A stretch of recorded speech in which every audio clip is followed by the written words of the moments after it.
On Global TV News Prime, Soludo offers 5 million naira reward for credible information on kidnappers and armed robbers. In business, Commissioner says Delta internationally generated revenue hits 110 billion naira.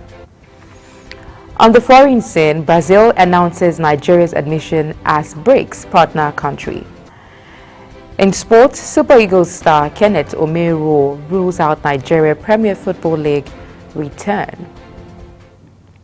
Hello and welcome to all our viewers in Nigeria and around the world to News Prime on Global Television, coming to you live from the nation's capital, Abuja. I am Queen Agaba. A quick reminder that Global Television is on DSTV channel 365 and free to air on Nightcomsat. The Inspector General of Police, Kayode Egbetokun, has approved the distribution of new kits and uniforms to personnel of the Nigerian police force in other ranks as part of ongoing efforts to improve officers' welfare and enhance professionalism. This was disclosed in a statement by the first public relations officer, Olumuyiwa Adejobi. The force says the initiative aligns with the Inspector General of Police's vision to foster better working conditions and elevate the standards of professionalism within the force. Anambra State Governor Chukwuma Soludo has passed the Anambra Homeland Security Law and also unveiled special security operations. Speaking during the ceremony held at the International Convention Center, Awka, Soludo described security law and order as pivotal to the attainment of the state's vision of a livable and prosperous homeland. He says the state government is resolute in its determination to tackle insecurity and ensure that Anambra is liberated from the grip of the criminal element, who, he says, are now engaging in lucrative criminality in the name of agitations and liberations. In the meantime, two civil society organizations have petitioned the Inspector General of Police to provide an official update on the investigation into the alleged killings by Inspector Wilson Collins. The petition follows a tragic incident in Abuja on 26 August 2024, where Collins allegedly shot and killed two individuals while fatally injuring a third. The organization highlighted concerns over the lack of response from the Nigeria Police Force despite public outcry and are therefore calling for transparency, accountability and swift action from the police. Over 200 widows of fallen police officers in Imo State have received support from the Police Officers' Wives Association, POA. The initiative, which included the provision of business equipment and food items, aims to help beneficiaries establish small-scale businesses to sustain their families. Our correspondent, Amarachi Ibe, has details. Of the association and wife of the Inspector General of Police, Elizabeth Egbetokun, led the empowerment program in Owerri, Imo State capital. She highlighted the challenges faced by families of officers who lost their life in active service, calling for greater support for their welfare. The initiative aims to provide not just financial support, but also skills and resources that will enable these remarkable women to build sustainable livelihoods and secure a brighter future for themselves and their families. The chairperson of POA in Imo State, Jimaima Aboki, reaffirmed the association's commitment to providing sustainable empowerment for widows. Back on this important empowerment initiative, let us take a moment and appreciate the unwavering courage and selfless sacrifice embraced by the police officer's wife, particularly the wife of deceased and injured police officers. Some of the beneficiaries expressed their appreciation for the empowerment program. I am so happy. I am so very much excited because of today's program, the empowerment. It makes me to feel happy. I am so happy. I'm a teller. Since all this, I've been working under somebody, but now I thank God I will start my own. I am a kunu seller. I used to go out and grind every day 1,000, 1,005, at times 2,000. But now with this my machine, it will help me to save some money to support my husband. Shall I wipe away my tears? The Power Empowerment Program have provided much-needed relief to widows of fallen officers, offering them tools to rebuild their lives and ensure a better future for their families. From Owerri, Amarachi Ibe reporting for Global TV News. Bayelsa State Governor Doye Diri has revealed how his absolute faith in God earned him the sobriquet Miracle Governor. According to a statement by his Chief Press Secretary Daniel Alabara, the governor stated this during the Kolokuma Opokuma Local Government Area Annual Day of Thanksgiving held in the Sampo area of the state. Diri disclosed how in 2020, a senior citizen of Nigeria invited him to Abuja and advised him to perform certain rituals if he wanted to be governor, but he turned the offer down. The National Assembly Joint Committee on Agricultural Production and Services has reiterated its support for the National Agricultural Development Fund NADF as part of its broader strategy to enhance food security in Nigeria. The Executive Secretary and CEO of NADF, Mohammed Ibrahim, says in a statement that the reaffirmation came during the NADF budget defense, where lawmakers pledged to strengthen the fund's efforts in boosting the nation's agricultural sector. He noted that the legislators commended the fund for its significant strides in 2024, particularly in facilitating sustainable agricultural development across the country. A federal high court sitting in Lagos has restrained the Federal Road Safety Corps FRSC from arresting vehicles with faded number plates.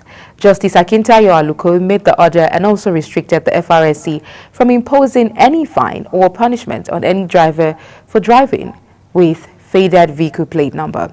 The court made the orders while delivering judgment in a suit filed by legal practitioner Chinwike Chamberlain Ezebube against the Corps.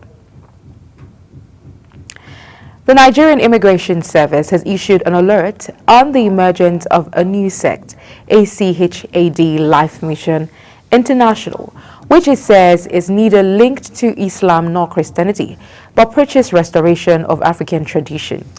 This is contained in a circular dated 14th January 2025 and signed by the Principal Staff Officer to the Comptroller General, Dr. Ade Dotun Aridegbe. The service urged all its directorates, zones, training institutions, commands, and border formations to take note that the sect has its headquarters in Kaduna, while its leader, Yokana, lives in Jos. Operatives of the Benin Zonal Directorate of the Economic and Financial Crimes Commission, EFCC, has arrested 25 suspected internet fraudsters in an alleged cybercrime training center in Benin City, Edo State. A statement by the commission says the suspects were arrested at their hideout. According to the anti-graft agency, the arrest was triggered by credible intelligence that indicated the apartment was being used as a Yahoo Academy or training school for internet-related fraud and other fraudulent activities. Also, suspected internet fraudsters have shot dead an operative of the Economic and Financial Crimes Commission, EFCC, in Anambra State. According to reports, the incident occurred on Friday in Onitsha, the commercial hub of the state, as eyewitnesses say the internet fraudsters, otherwise known as Yahoo Boys, suddenly opened fire on the EFCC operatives during an operation in the area. Apart from the slain anti-graft operative, one other officer and a few residents present during the attack sustained gunshot injuries. You're watching the News Prime on Global Television, coming to you live from the nation's capital, Abuja. When News Prime returns, Brazil announces Nigeria's admission as BRICS partner country. We'll bring you details of this as well as business and foreign stories right after this break. Please stay with us.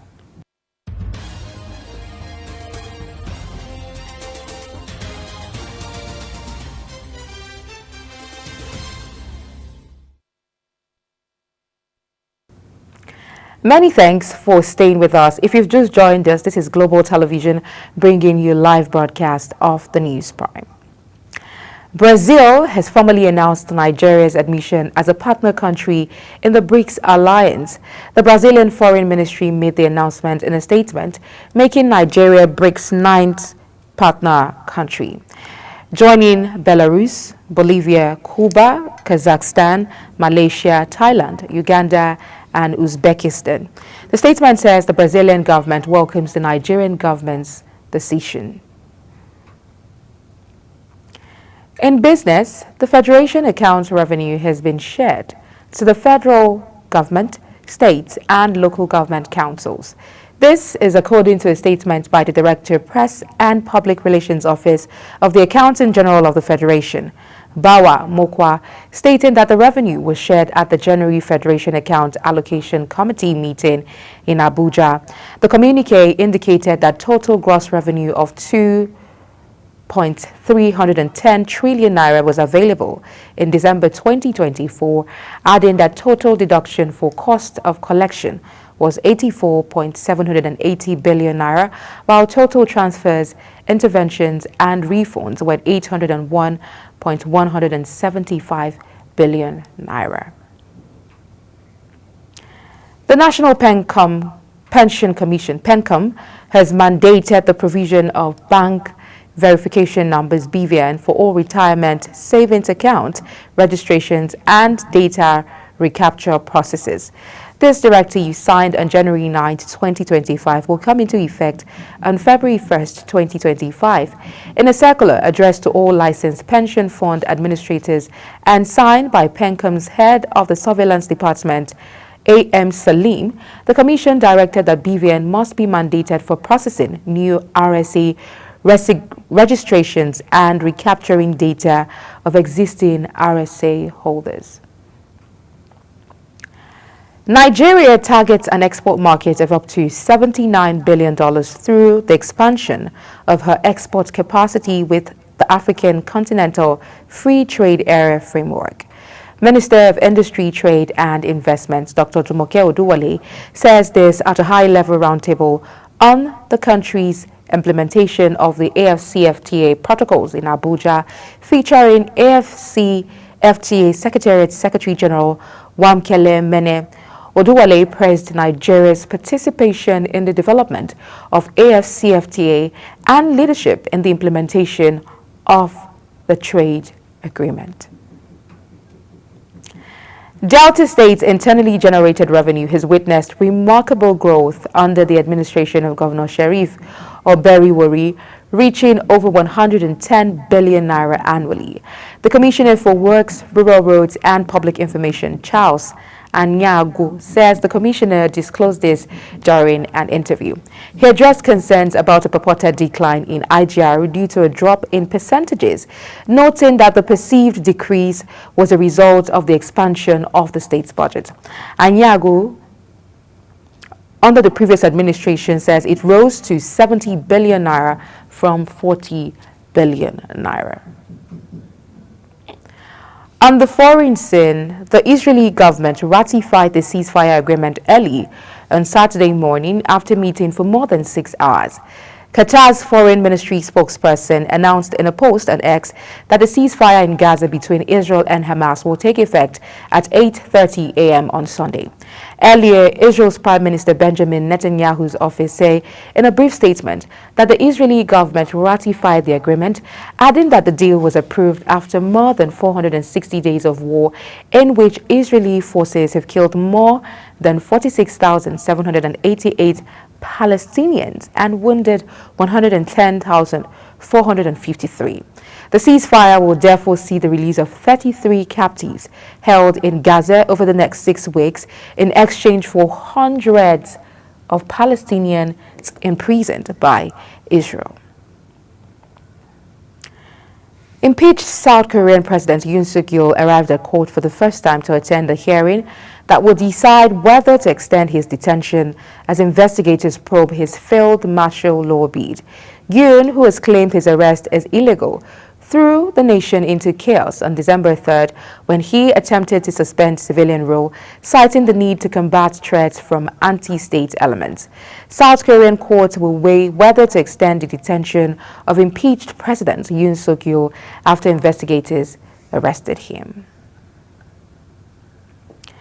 U.S. President-elect Donald Trump named controversial movie legends and long-standing supporters Sylvester Stallone, Mel Gibson, and Jon Voight as special envoys to Hollywood in a bid to make the entertainment industry stronger than ever before. The trio of stars, who have 10 Oscar nominations between them and 3 wins, stand out in Tinseltown, breaking ranks with the bulk of their colleagues who have long learned to the Democrats.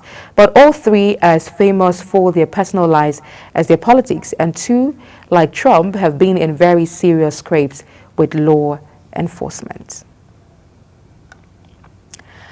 A Russian strike has killed 4 people in the Ukrainian capital, Kiev. The strikes, in what the country's foreign minister called a heinous attack with ballistic missiles, left at least 3 more wounded, while a separate overnight strike on the southern city of Zaporizhia wounded 10. Kiev is frequently targeted by Russian drones and missiles, but deaths are rare in the capital, which is heavily protected by air defense systems and better able to fend off attacks than elsewhere in the country. In sports now, players and officials of Enyimba FC have expressed belief that their CAF Confederation Cup journey will be revived on Sunday in Cairo, Egypt, after a disappointing draw against Al Masry in Uyo, Akwa Ibom State last week. Enyimba must secure all 3 points in their final Group D match against Egyptian powerhouse Zamalek to keep their quarter-final hopes alive. The People's Elephants are currently 3rd in the group with 5 points and face the daunting task of defeating the group leaders in Cairo, while also hoping Al Masry fails to beat Black Bulls. Super Eagles defender Kenneth Omeruo has dismissed the possibility of playing in the Nigeria Premier Football League, NPFL, again, instead expressing interest in scouting and developing new talents within the league.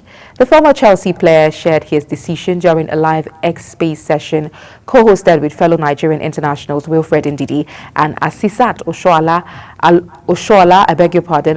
alongside Nigerian journalists. Explaining his stance, Omeruo cited the lack of a top-tier club in his hometown, Abuja. As we end the Global News Prime, let's take a look at our top stories. Anambra State Governor Chukwuma Soludo has passed the Anambra Homeland Security Law and also unveiled special security operations. In business, Delta State's internally generated revenue has witnessed remarkable growth under the administration of Governor Sheriff Oberiwori, reaching over 110 billion naira annually. On the foreign scene, U.S. President-elect Donald Trump named controversial movie legends and long-standing supporters Sylvester Stallone, Mel Gibson, and Jon Voight as special envoys to Hollywood in a bid to make the entertainment industry stronger than ever before. In sports, Super Eagles defender Kenneth Omeruo has dismissed the possibility of playing in the Nigeria Premier Football League, NPFL. And that's it on Global TV News Prime. A quick reminder that Global Television is on DSTV channel 365, on Star Times channel 276, and free to air on Nightcomsat. Kindly follow us across all social media platforms using at Global TV NG and other handles now showing on your screen. I'm Queen Agaba. Thank you for watching and see you again.